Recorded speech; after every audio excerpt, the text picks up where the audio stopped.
Hello, this is Mario Farina. Today I'll be reading a story to you called Return to Earth in a Spacesuit. Is it possible? The story appears in Smashwords, www.smashwords.com. It's available there for downloading and reading free. At Smashwords are also available many other stories that you can read free and download free. Return to Earth in a spacesuit. I've decided what to do. It was the voice of astronaut Robert Walden. I'm coming back to Earth in an EMU. Brad Carlson at Mission Control was horrified. In a spacesuit? You're joking. You have no heat shield. You'll burn up. There has to be another way. There is no other way, responded Robert. You know that as well as I do. I've made a plan. The EMU is sturdy. I'll come down slowly and won't need a heat shield. I'll be using the retro rock to adjust my speed of descent, and I will be en route for about 15 hours with an initial velocity from the ship of 25 miles per hour. I'll be over Danville, Kansas on Tuesday at 8:53 hours at 19,000 feet. I'll need a helicopter transportation from there. I'm breathing pure oxygen now and will be exiting from the space station at exactly 18 hours. The suit doesn't carry enough oxygen and rocket power, Brad objected. The equipment is intended for extended EVAs, responded Robert. There is not a lot of reserve, but enough, and I'll tether 2 extra oxygen tanks to my belt. I'll use them as required. You've thought all this out, Bob? Yes, I've checked my calculations and feel my plan has a chance. There's a lot to consider. The International Space Station is at about 240 miles above Earth and is making 15 to 16 orbits around Earth. Earth itself is rotating. If I exit the ISS and give myself a brief retro burst, I'll begin descending downward while still moving forward.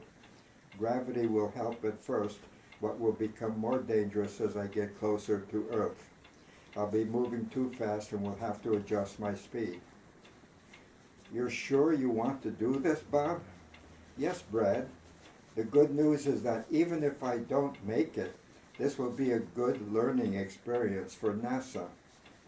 All right, Bob, it's your call. Fully clothed in his bulky spacesuit, Robert opened the ISS's overhead door and eased into space. He gave himself a gentle shove at the doorframe and sailed to a distance of about 20 meters from the station. With eyes focused on the huge chronometer on his gloved wrist, he pushed the retro button on his belt for 3 seconds. I'm on my way, he declared into the mic. Godspeed, Bob, said Brad. Robert began his epic journey. Robert's plight became instantly known to 3/4 of the Earth's population. Several billion radios and TVs began following his adventure. Robert and Brad engaged in non-stop conversation as Robert sped toward Earth. The communications were fed to concerned audiences of the world. At midnight, Robert was about 175 miles above Earth and descending at 28 feet per second. It's like I'm in an elevator, remarked Robert, except that the walls consist of empty space. The two were tiring from the ordeal, but only Brad could be relieved.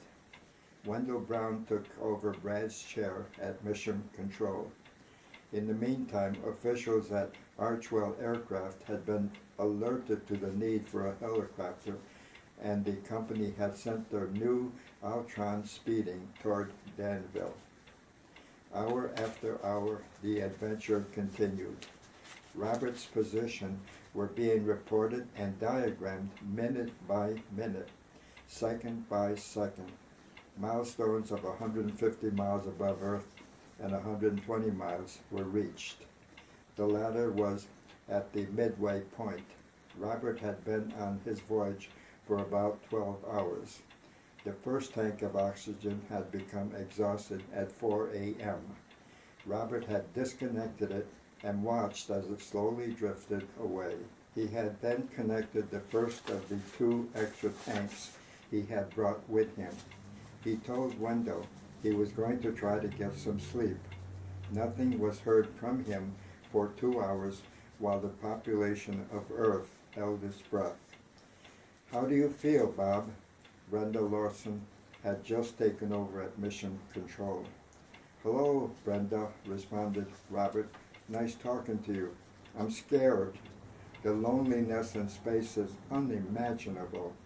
I can't believe this is really happening. It's taken all my training to convince myself that I really exist. Tell the others what I'm feeling, will you?" "It's already done," responded Brenda. "The entire world is hearing your every word." "I see it's Tuesday, 600 hours. I hope they're planning on having some sandwiches in the helicopter," said Robert. "Water is not a problem. There is a supply inside the helmet. Can you tell me exactly where I am?" "You're at 266,348 feet, responded Brenda. "You're moving downwards at 38 feet per second. All instruments tracking you indicate you're right on target." "That's great," replied Robert. "Can't wait to see the chopper. Tell the others I went through a meteor storm just now." Alarmed, Brenda said, "Meteor storm?"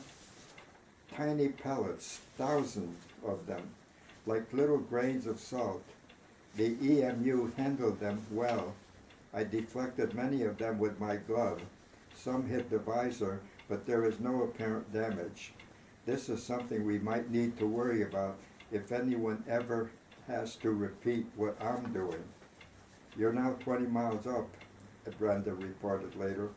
"Reports are coming from the sky watchers with telescopes. They're telling of having seen an object that looks like a man in a white clothing shooting across the sky in a seated position. Maybe they saw me installing the second oxygen tank," commented Robert. Good news was reported when Robert stated that 14 hours in his return to Earth, his position and supplies were exactly as he had initially calculated they should be. Now all that was needed was to make a successful rendezvous with the helicopter. Exactly as planned, a helicopter was circling a spot over Danville at 19,000 feet. The pilots, Jay Keller and Jerry Jones, were scanning the sky for the first sight of Robert's arrival. Suddenly he was seen several hundred meters ahead of the aircraft and above them by the same distance. The pilots raced to his location. Soon the helicopter and Robert were traveling side by side with only a few meters between them. Jay brought the ship closer and closer to Robert, and in an extraordinary maneuver had Robert drift into the open door. He reported that Robert had a smile on his face. Over half of the Earth's population relaxed. Robert had been the first astronaut to have ever returned to Earth in a spacesuit. I hope you liked the story. Thank you for looking. Thank you for listening. Tomorrow I'll have another story for you. Bye-bye.